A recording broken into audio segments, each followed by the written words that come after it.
Good morning students. Today we are going to learn about development of industries. Before independence, Indians industries were very drastic position because of British domination in India. They were exploited the people and the raw materials. Indian handicrafts made the famous and it was collapsed by the colonial rule. Textile was the oldest industry in India. During the British rule, the industries were declined. After the independence, the industries were developed. Now we have to learn about the development of industries in India. The history of Indian industries perhaps dates back to the history of humankind. India's traditional economy was characterized by blend of agriculture, handicraft. According to Edward Baines, the birthplace of cotton manufacture is India, where it probably flourished long before the dawn of authentic history. Bernier, who visited India during the reign of Mughal Emperor Shah Jahan, marveled at the incredible quantity of manufactured goods. Tavernier, a French traveller, admired a peacock throne, carpets of silk and gold, as well as many carvings. Traditional crafts of India. The crafts in India has a rich history. Crafts were an integral part of the life of people. Before arrival of mechanized industry, the production of Indian handicrafts was the largest source of employment in rural India next to agriculture.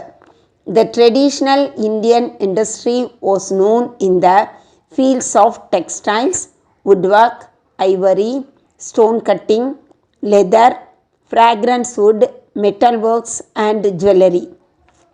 The village artisans such as potters, weavers, smiths produced articles and utensils for domestic use, but some specialized goods were produced for domestic and internal markets. Some such specialized goods produced were cotton, textiles, muslin, wool, silk and metal articles. India was famous for its fine quality of cotton and silk cloths. There are references made by many scholarly works to the professions of the weaver, the tailor and the dyer. Certain centers of metal industries were quite well known. For example, Saurashtra was known as bell metal. Bengal for its industry and Decca was identified with muslin cloths.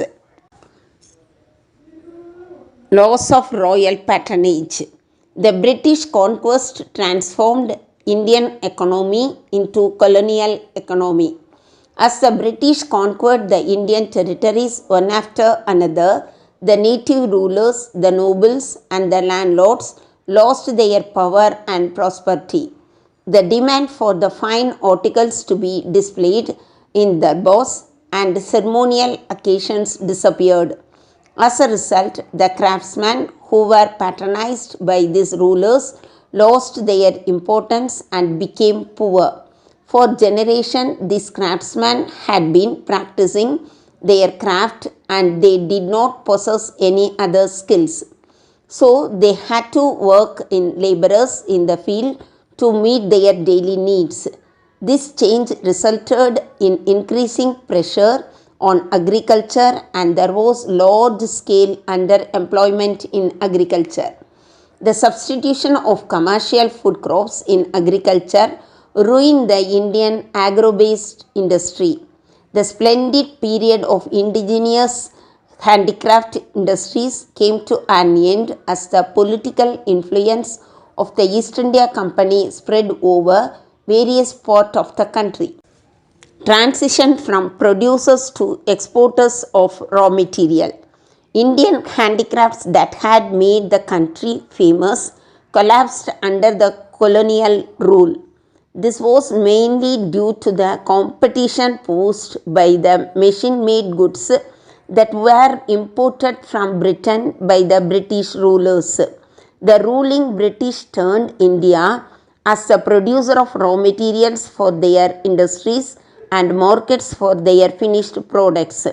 Moreover, the railway and roadways introduced by the British facilitated the movement of finished products to reach the remotest parts of India and the procurement of raw materials from these parts. Competition of machine-made goods. Textile was the oldest industry in India. The highly specialized skills of Indian weavers and low production cost gave a tough competition to the European manufacturers. It led to the invention of cotton gin, flying shuttle, spinning jenny and steam engine in England, which made the production of textile on large scale.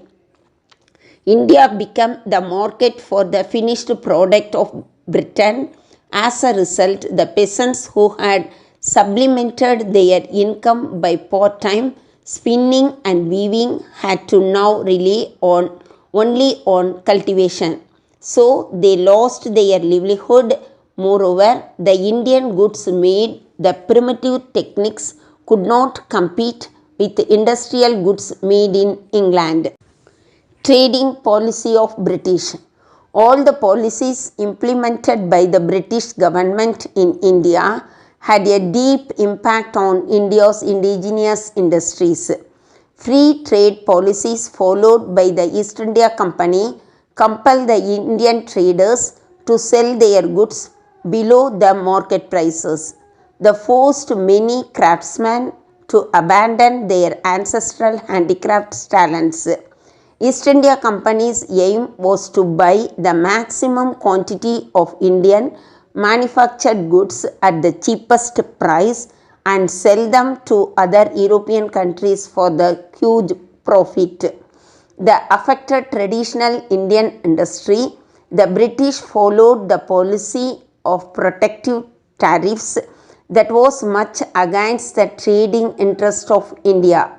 Heavy duties were changed on Indian goods in Britain, but at the same time, the English goods entering India were charged only a nominal duties. De-Industrialisation. During the first half of 19th century, Western countries were experiencing industrialization. India suffered a period of industrial decline. The process of disruption of traditional Indian crafts and the decline in national income has been referred to as an de-industrialization. The Indian domestic industry could not have withstood foreign competition, which was backed by a powerful industrial organization, big machinery, large-scale production. The difficulties in Indian industries was complicated further by the construction of Suez Canal, because of which transport cost was reduced, which made the British goods cheaper in India. The main cause for the decline of handicraft industry was a great employment opportunities and income generating effect of a modern factory. Thank you, students.